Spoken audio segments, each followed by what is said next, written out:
A ver, todos los días vemos imágenes que se hacen virales. Y al día siguiente ya ni nos acordamos. Pero de vez en cuando aparece una que, se nos queda grabada. Una que nos dice algo importante sobre nosotros mismos. Pues bien, hoy vamos a hablar de una de esas. La historia de cómo un monito se convirtió, casi sin querer, en el reflejo perfecto de nuestra vida digital. Y es que esta frase da en el clavo. Cuando la foto empezó a moverse por internet, la reacción fue inmediata y mundial. No era el típico meme, ni un baile de TikTok.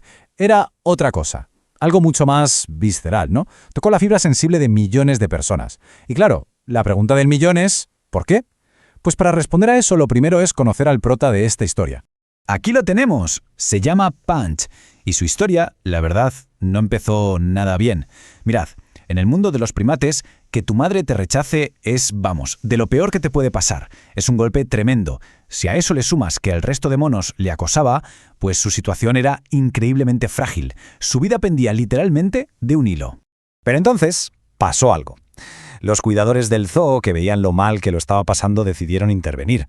Le dieron un compañero. Bueno, no uno de carne y hueso, sino un peluche. Y la reacción de Punch fue increíble. Se aferró a ese muñeco como si no hubiera un mañana. Se convirtió en su ancla, su refugio, su todo. Vale, y ahora vamos a pararnos un momento aquí. Porque esto, que a primera vista parece una historia súper tierna y ya está, en realidad esconde una verdad biológica súper potente. No es solo una anécdota bonita, no. Detrás de esto hay ciencia, y de la buena, que explica qué es lo que nos mantiene, cuerdos y vivos. Pensemos en lo que esto significa. Para los primates, y ojo, que nosotros somos primates, que una madre rechace a su cría es devastador. Casi una sentencia de muerte a nivel emocional. Porque el contacto físico, el calor, esa sensación de seguridad, no son un lujo. Son, el alimento del cerebro para que crezca bien. Si quitas eso, lo que queda es miedo, ansiedad, un vacío enorme. Y sí, este fenómeno tiene nombre, claro. Se llama confort de contacto. Y es un concepto potentísimo. Viene a decir que para nuestro equilibrio mental, para estar bien, la seguridad, el afecto, el abrazo, puede llegar a ser más importante que la comida. Fijaos si es fuerte la cosa. Y la prueba de esto es alucinante. Viene de unos experimentos de los años 50, los de Harry Harlow. Hoy en día serían impensables, muy polémicos, pero revelaron algo increíble. Pusieron a unas crías de mono en una jaula con dos madres falsas. Una, como vemos, era de alambre, fría, pero tenía un biberón con leche. La otra era de tela, suavecita, calentita, pero sin comida. ¿Y qué pasó? Pues que los monitos pasaban casi todo el día pegados a la madre de tela. Preferían el abrazo a la comida. El resultado fue, inapelable. Y esto, claro, nos devuelve directos a Punch. Él es la encarnación real, en el mundo de hoy, de esos experimentos. Al no tener el abrazo de su madre, su instinto le llevó a buscar lo más parecido que tenía a mano. Es la prueba viviente de que esa necesidad de confort, de seguridad, es una fuerza de la naturaleza. Vale. Entonces, ¿qué significaba realmente ese peluche para Punch? Porque está claro que no era solo un juguete. Vamos a ver cómo se convirtió en su kit de primeros auxilios emocionales. Es que era mucho más que un juguete, ¿nos damos cuenta? Se convirtió en su base segura, su punto de referencia. Cuando algo le daba miedo, se agarraba al peluche. Cuando los otros monos iban a por él, lo usaba de escudo, literalmente. Era su ancla. Gracias a él se atrevía a explorar un poco, y era lo que le permitía simplemente poder dormir por la noche. Y aquí es donde la cosa se pone interesante, porque ese objeto se convirtió en su protección. Y la pregunta es inevitable. ¿Qué nos protege a nosotros? Si la historia de Punch nos resuena tanto, es porque en el fondo todos reconocemos esa necesidad. Todos buscamos esa base segura a la que volver. Y aquí es donde damos el salto, donde la historia de este pequeño macaco en Japón se convierte de repente en un espejo de nuestra propia vida. Su historia es en realidad una metáfora brutal de lo que significa vivir hoy en día. Es que vivimos en una paradoja constante, ¿no? Se supone que estamos más conectados que nunca en la historia, pero ¿cuánta gente se siente más sola que nunca?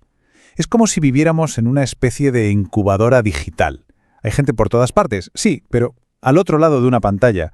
Nos mantiene conectados, pero a la vez aislados. Mirad esta tabla, es que lo resume a la perfección. El paralelismo es clarísimo. La experiencia de Punch fue el rechazo físico de su madre. La nuestra, a menudo, es el aislamiento social. ¿Y la respuesta? La respuesta es la misma, aferrarse a un objeto que nos dé consuelo. Para él, fue su peluche. Y para nosotros, ¿cuántas veces es el móvil? Nos agarramos a nuestros dispositivos buscando justo eso, esa pizca de conexión que a veces nos falta. Cada me gusta, cada notificación, ese scroll infinito por las redes, en el fondo son como pequeños sustitutos de ese confort de contacto del que hablábamos. Son objetos fríos, de metal y cristal, a los que les pedimos el calor y la seguridad de una conexión humana real. Pero ojo, que la historia no acaba aquí, con esta imagen un poco desoladora, porque lo mejor de la historia de Punch, la lección de verdad, es lo que vino después. Y es una lección que nos da bastante esperanza, la verdad. Y la buena noticia es esa. Punch no se pasó la vida abrazado a su peluche, porque esa nunca fue la idea. Estos objetos de confort, estos sustitutos, no están para quedarse para siempre. Son más bien como un andamio emocional.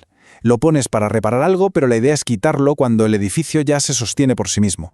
El camino ideal de un objeto de este tipo es siempre el mismo, y tiene 3 pasos. Primero, te da seguridad cuando estás en tu peor momento. Segundo, a partir de esa seguridad empiezas a construir confianza en ti mismo, a atreverte a levantar la cabeza. Y el paso final, el más importante, es que esa nueva confianza te da el impulso para volver a conectar, para volver al mundo. Y aquí está la clave de todo. El peluche fue el puente, no el destino. Fue la herramienta que le permitió a Punch superar una etapa terrible. Fue el camino para sanar y coger fuerzas para, al final, volver a intentarlo con los otros monos. El puente se cruza, no te quedas a vivir en él. Así que toda esta historia al final se resume en una pregunta muy personal, y es esta. ¿Nuestro dispositivo, nuestro móvil, es un puente o es un destino? La próxima vez que veamos esta foto, quizá ya no veamos solo a un mono monísimo. Quizá veamos un espejo y nos sirva para pensar si las herramientas que usamos para conectar nos están ayudando a cruzar hacia los demás o si nos estamos quedando a vivir en ellas.